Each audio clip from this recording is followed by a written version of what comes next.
"It's probably just your imagination," and started to walk away, saying, "I'm a little busy. I need to head to the Hunters Association." She asked why, and Jinwoo replied, "I need to inform them that I'm giving up being a hunter." He told her to return to school, saying, "I know you left in the middle of class," and turned to Han Song-yi. He told her, "Don't ever think about giving up on studying to become a hunter." Han Song-yi was surprised, wondering how he knew her name. Jinwoo pulled up his hood, thinking, "I don't have my shadow soldiers. I'll need to rebuild my army." He wondered, how could this be happening? He arrived at the association building to have his rank reevaluated. The staff talked about how he was the first S rank in 2 years. They told him their device couldn't measure his magic power. Jinwoo then said, "Before we do it again, I would like to meet the chairman." The men tell Jinwoo they will guide him to the chairman's room, but he walks away saying he already knows where it is. Watching him go, they wonder how an outsider like him knows where the chairman's room is located. While taking the elevator, another man stands beside Jinwoo, thinking to himself, "What kind of scenario should I make up today? It's not my first time lying to the association. If I get caught by Chief Inspector Wu, I'd be in big trouble." Jinwoo suddenly speaks. "You possess a stealth skill, and yet you haven't reported it." Startled, the man reaches for his weapon and asks, "How do you know that?" Jinwoo calmly tells him, in the near future, someone would ask him to avenge their daughter. He didn't care what he did to the criminals, but if he ever hurt innocent hunters in the process, you will die by my hands. This is my first and final warning. Kang Tae-shik, in utter shock, nervously asked, "Who the hell are you?" But he just walked away, leaving Tae-shik questioning what his deal was, saying he was like a ghost. Jinwoo enters the chairman's office, his eyes widening as he sees Chairman Go Gun-hee. "It's been forever since I last saw him," he thinks. Jinwoo greets the chairman, and the chairman remarks, "Seeing how you came to me right after receiving your test results, I assume you're familiar with the procedure." Sensing Jinwoo's emotional state, the chairman asks if he's all right. Jinwoo replies, "It's nothing." As they sit, Jinwoo interrupts the chairman and says, "There's a deal I'd like to propose." He requests that the regulations be changed so that summoned creatures can be counted as raid members. In exchange, Jinwoo promises to go to Jeju Island and exterminate the ant monsters. Shocked, Chairman Go tells Jinwoo not to say something so absurd, reminding him of the many failed Jeju Island raids. But as he looks at Jinwoo, he senses an overwhelming amount of mana. Jinwoo tells him, "This is something only I can accomplish. I'll take care of the ants." The chairman is left speechless, realizing Jinwoo's power far exceeds even that of a national-level hunter. A sequence of Jinwoo's past adventures begins to flash. Saving Lee Joo-hee, surviving his first Red Gate incident, defeating high orcs, turning Tusk into a shadow soldier, saving his mother from eternal slumber, and finally arriving at Jeju Island, where he defeats Beru and turns him, along with the other insect monsters, into shadow soldiers. Jinwoo suddenly questions everything, shouting, "Why don't you stop this? I know this is an illusion. Stop this charade and show yourself." Looking above, the illusion shatters. He's surrounded by system notifications asking if he wants to restart the world. Jinwoo demands to know who the entity is. The one responsible appears, and Jinwoo recognizes him as the King of the Dead. The King of the Dead offers Jinwoo the chance to live in this world forever, like an endless dream. Jinwoo asks, "Are you suggesting I be trapped inside this illusion you created?" The King of the Dead replies, "No, I didn't create it. You did. This world was born from your desire to correct your past mistakes, combined with my power. In other words, this is my domain. This is eternal rest. This is death." He continues, "I have been watching you longer than you could imagine. You who were always closer to death than anyone else, yet resisted it so desperately. I am the record of your struggles, the evidence of your resistance, and the reward of your suffering. I am death. I am eternal rest, and also terror. I am you." The King of the Dead tells Jinwoo that within this territory, he can do anything. Turn the king's servants into his own, absorb their powers, and even alter reality, though only within this domain. Jinwoo asks, "So are you saying you and I possess the same power?" The king of the dead replies, I've been waiting a very long time for this meeting. I am the Shadow Monarch, the administrator of the deepest part of the darkness.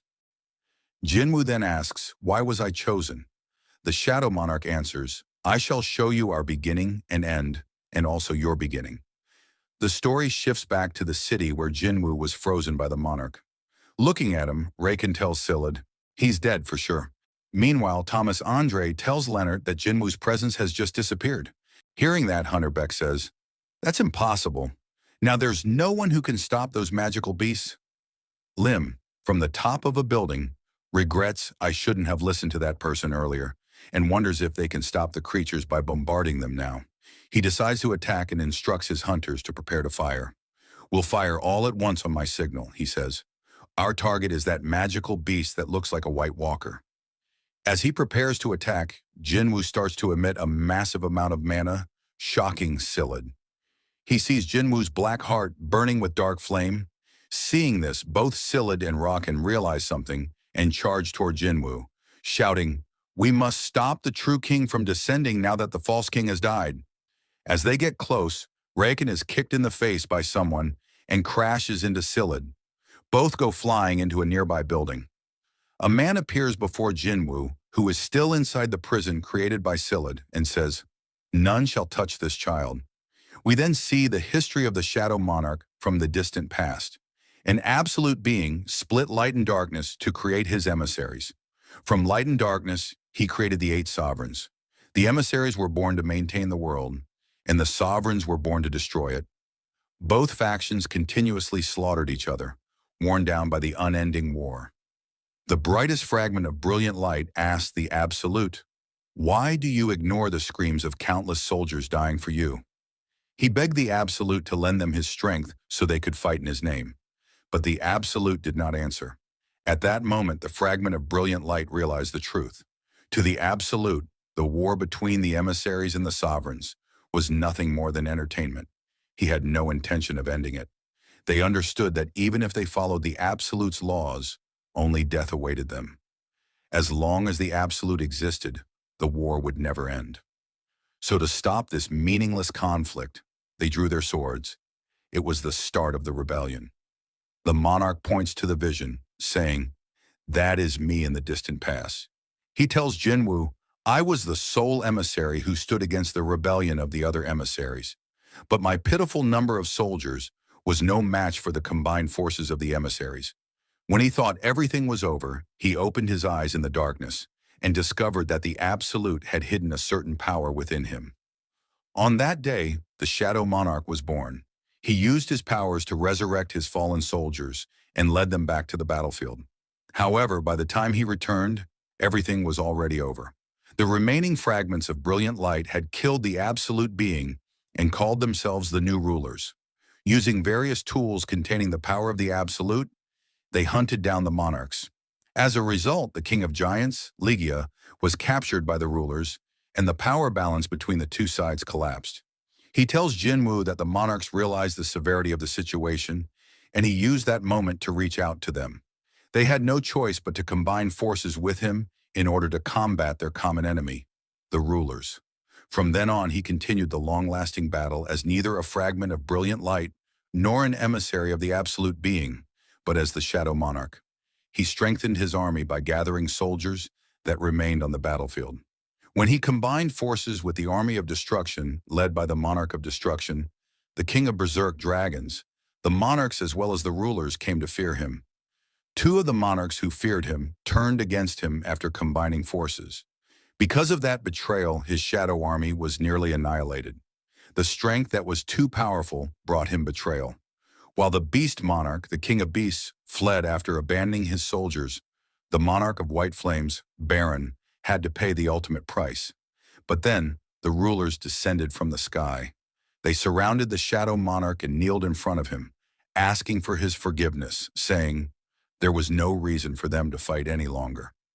Even though they possessed enough power to erase him completely if they wished to, they chose to pursue peace. It was the least respect they could show him for the time he was their ally, fighting on the front lines while leading the army of brilliant light. Hearing their apology, the Shadow Monarch asked them, Have you not harmed my liege with your swords and spears? They say he was our master as well. Hearing that, the Shadow Monarch grew furious and told them, "This is precisely why your crimes are even more heinous." One of the fragments told him, "You should understand better than anyone how we felt when we raised our banners of rebellion against our master. We simply wanted to end this war." Hearing this, the Shadow Monarch told them, "Then pierce my heart with your spear. This is the end that you so desperately seek. You shall finally become the victors of this war." But the fragments asked him once more to find it in his heart to forgive them, as all the army surrounded him, showing him their respect. The Shadow Monarch tells Jinwoo that he was overwhelmed and could not come up with a solution, so he decided to hide for the sake of revenge. Since he had trapped the Monarch of White Flames within him, he was planning to strike the forces of the Beast Monarch after recovering. But while he was hiding, the monarchs, who had lost the majority of their power, were defeated by the rulers. When he reappeared in front of the monarchs, who had escaped to the cracks between dimensions, the King of Dragons did not allow any fight to break out. He knew it was time for them to recover their strength. Thus, he gladly welcomed the Shadow Monarch to join his forces. They went searching for a new world to rebuild their army. The Shadow Monarch continued. Hearing all of this, Jinwoo asked if he was referring to Earth. The Shadow Monarch confirmed, "Yes, that is correct," and showed Jinwoo the destroyed cities. Jinwoo thought, "I've seen this scene before. This is the Demon Castle." He asked, "Is this what will happen in the future?" The monarch replied, "This is a recording of the past." Hearing that, Jinwoo asks, "What are you talking about?" The Shadow Monarch explains that in the past, the rulers were late in detecting the movements of the monarchs, and by the time they arrived, everything had already ended. By then, the rulers were furious that the army of the Chaos World, which they had previously failed to eradicate, had once again brought destruction upon another world. In order to fix their mistake, they used a tool imbued with the power of the Absolute Being, something they had forbidden themselves from using. A tool called the Cup of Reincarnation. It had the ability to turn back time by 10 years. The rulers sacrificed everything they had in an effort to save this world. However, the current Earth was far too weak to withstand a battle between monarchs and rulers. Regardless of who won, the planet itself would suffer the same catastrophic consequences. So the rulers made a drastic decision. If they couldn't save everyone, they wanted to ensure at least some would survive so that life could continue. Jinwoo asks, "Is that why the hunters were created?" The Shadow Monarch replies, "Yes. They were trying to create humans capable of surviving the clash between these powerful forces. The rulers were determined to ensure that humanity endured, no matter the cost." Jinwoo reflects, "The Demon King is a fragment of memories left behind by the Shadow Monarch," and asks, "Has this world already gone through countless annihilations?" The Shadow Monarch confirms, "Indeed. While higher beings cannot go against the flow of time, they can perceive the alterations caused by the Cup of Reincarnation." He adds, "Now the cup is no longer usable." Surprised, Jinwoo asks, "How is that possible?" The Shadow Monarch explains, "The cup did not possess infinite power. Just like the Absolute Being, who was eliminated by his own creations, every power has its limits." Jinwoo then asks, "How could the creations kill the Absolute?" He answers, "It's no different than humans being killed by the machines they themselves created. We were made to fight, and our power was sufficient to overthrow our creator." He goes on to say that the monarchs had adopted the rulers' methods. Just as the rulers lent power to humans to help them kill magic beasts and strengthen the world, the monarchs devised a similar plan. They would descend onto Earth by borrowing human bodies and bring their armies with them, far earlier than the rulers had anticipated. They planned to turn the entire Earth, saturated with magical energy spread by the rulers, into a massive trap. But to do this, they needed host bodies that could withstand their immense power. However, the Shadow Monarch and the Monarch of Destruction possessed powers far too great, and no human existed at that time capable of hosting them.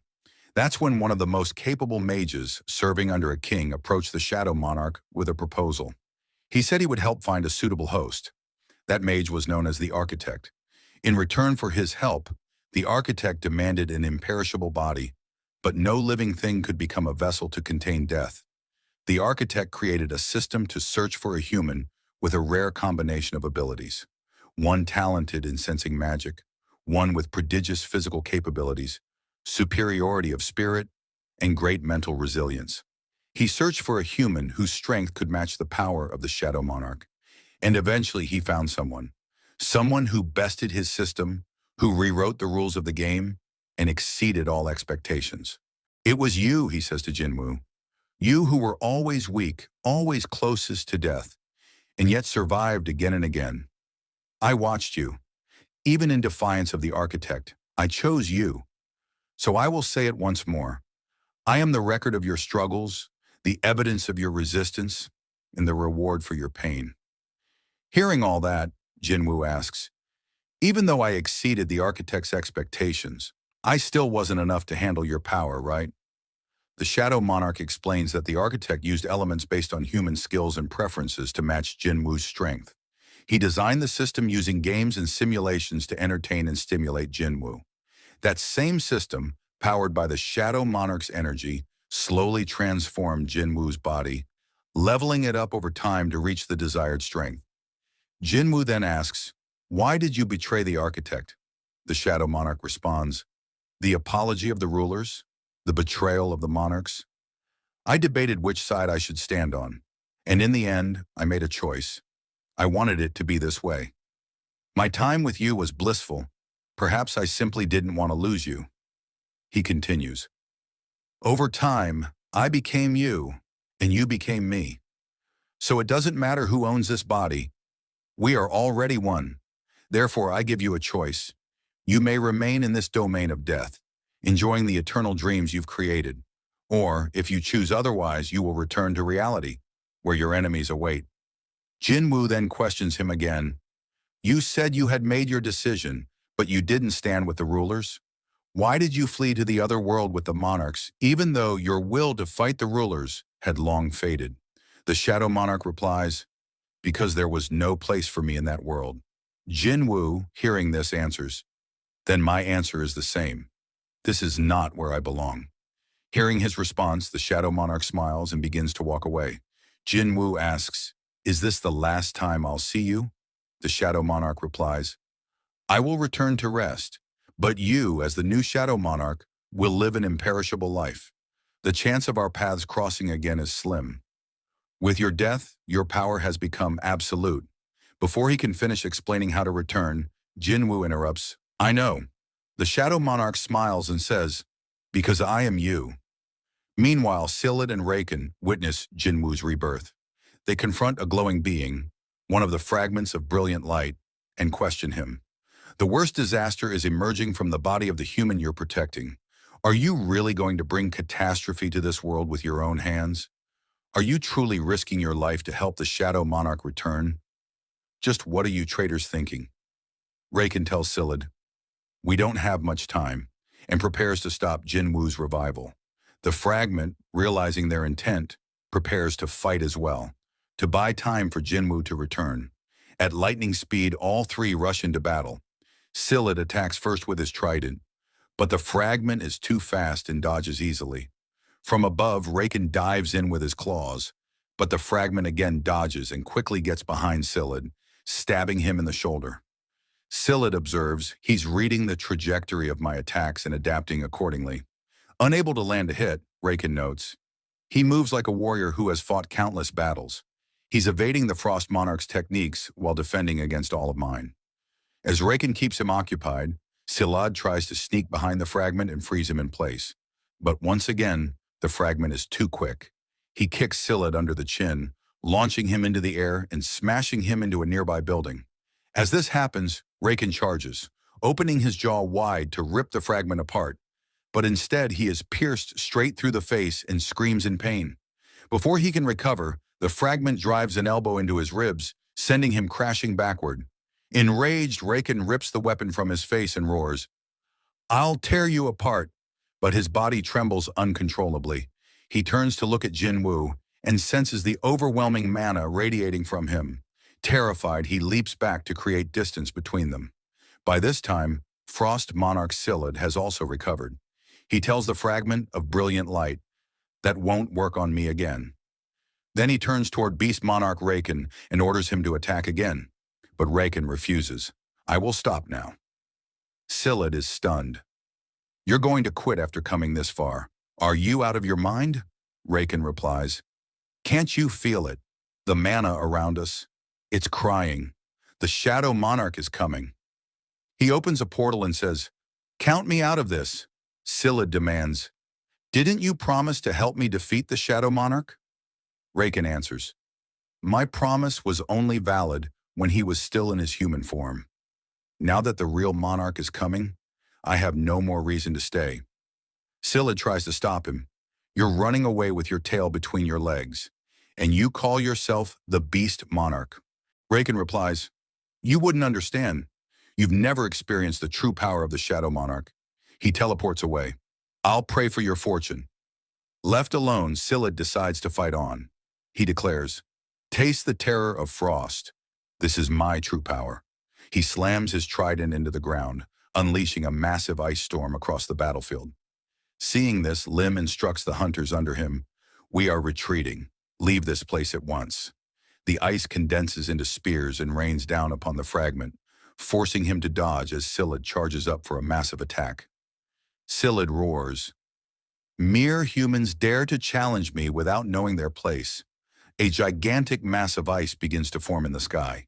Be trapped inside the eternal void with the Shadow Monarch, Scylla shouts. The fragment watches in horror. Is he trying to destroy the entire area? Before he can act, one of the ice projectiles pierces him, severing his arm. As the colossal ice mass falls toward him, he braces for impact. But before it can land, a shadow leaps up and shatters the ice midair. We see that it's Baru, who has returned to the battlefield, now stronger than ever. On the ground, the Shadow Monarch appears in his true form, shielding the fragment of brilliant light. He says to Scylla, Do not assume the position of a king with such measly power. Scylla stands frozen, stunned. He broke free from my spell, which means the commander-rank shadow soldiers have regained their strength. Jinwoo begins emerging from his armor, revealing his true self. That's why I shouldn't trust prophecies, he mutters. All his soldiers are now free, and they kneel before him. He asks, Did the Beast Monarch flee? Scylla's expression shifts in dread as Jinwoo continues, Who dares to leave without my permission? Horrified, Scylla thinks, It's a wall I could never hope to overcome. The gap in power is far too great. A dark dome begins forming around Jinwoo, expanding rapidly and eventually covering a massive portion of the city. So vast it becomes visible from space, enveloping half the earth.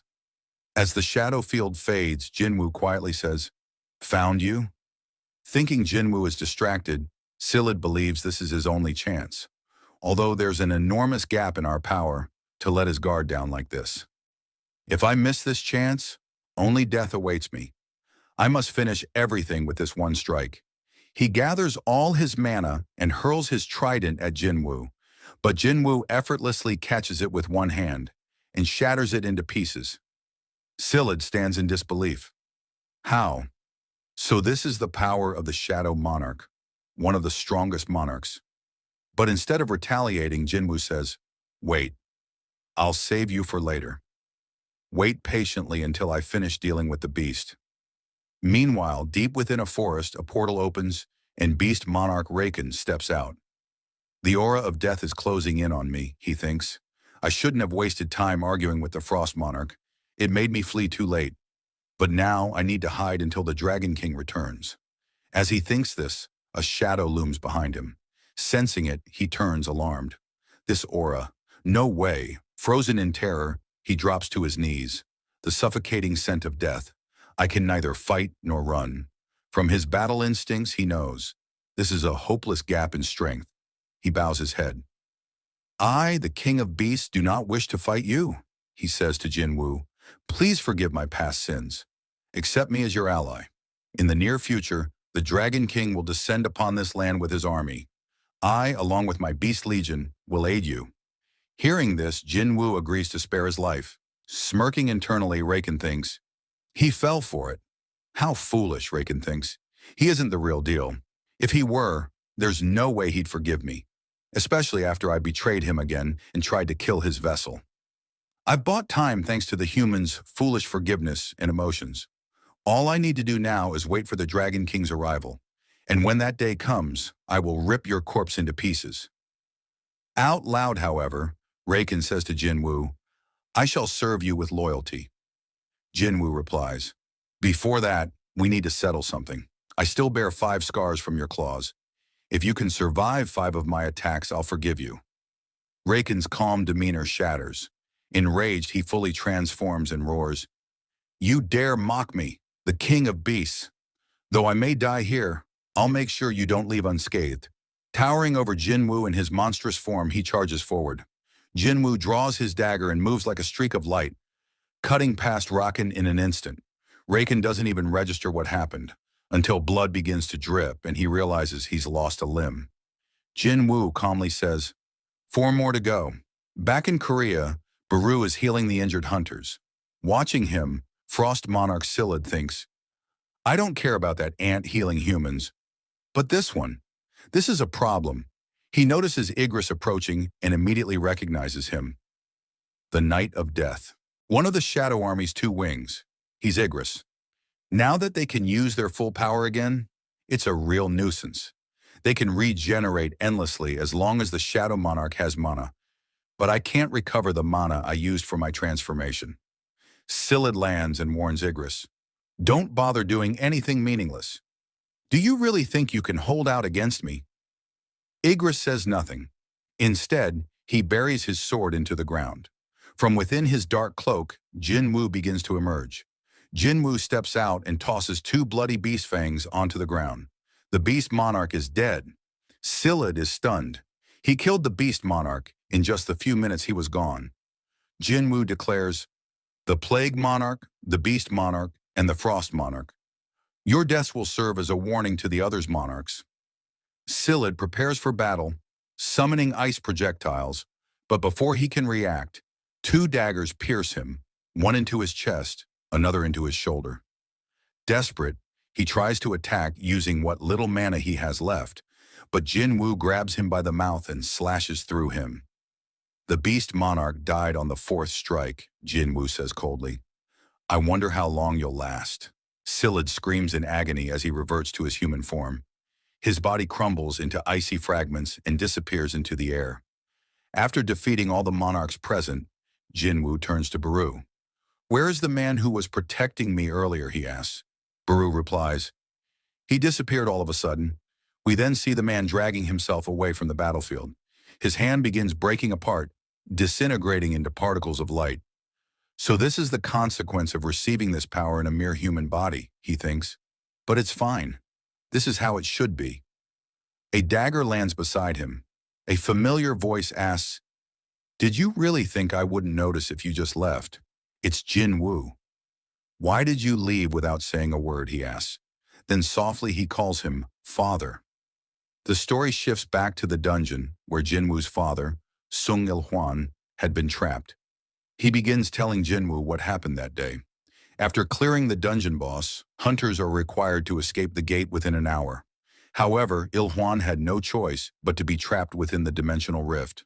The rulers lent him their strength and requested that he stop the monarchs, including the Shadow Monarch, who was soon to be born. With no other means of escape, he accepted their offer and returned to Earth as the ruler's emissary, burdened with a heavy responsibility. However, he failed to fulfill that mission. Even though he knew the worst calamity for humanity resided within Jinwoo's body, he could only observe from afar.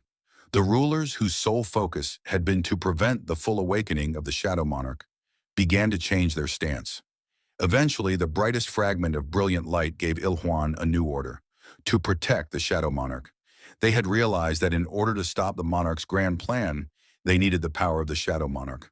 Only his army had the potential to defeat the Dragon Monarch, who would arrive before the ruler's armies. It was a huge gamble, uncertain whether the Shadow Monarch would side with humans or monsters. But now they had their answer. That's why Il-hwan helped Jinwoo. He admits he never wanted to show this side of himself. Tears fall from Jinwoo's eyes after hearing this. Il-hwan asks, did you hate me? Jinwoo replies, sometimes, and apologizes. He explains that when he first became a hunter, when he was on the brink of death and barely survived to see his mother again, he thought of his father. He always hated him in those moments, but he also missed him. Then Jinwoo asks, "Did you miss us?" Il-hwan, unable to hold back his emotions, replies, "I missed you all the time. Even though you couldn't see me, I was happy just being able to see you from afar." He stands up and hugs Jinwoo, saying, "You've grown well." Jinwoo then asks, "Was it the rulers? Are they the ones who controlled you and are now discarding you?" His father explains that the rulers merely gave him an opportunity to choose. He chose to protect Jinwoo, and he doesn't regret it. But now he just wants to talk more and stay a little longer. He apologizes for not being a great father. After saying that, Sung Il-hwan disappears into the air, leaving Jinwoo standing alone. Jinwoo lets out a scream of anguish. The scene shifts to his mother and sister. His mother, gazing out the window, calls to Jana and tells her, "Let's move now." With tears in her eyes, she repeats, "We can move now." Meanwhile, Jinwoo, filled with rage, shouts to the remaining monarchs, "You will definitely pay the price for what happened today." Thus, the day the Shadow Monarch's outcry shook the entire world marked the beginning of the true war. The episode ends here. Thank you so much for watching. I really appreciate it.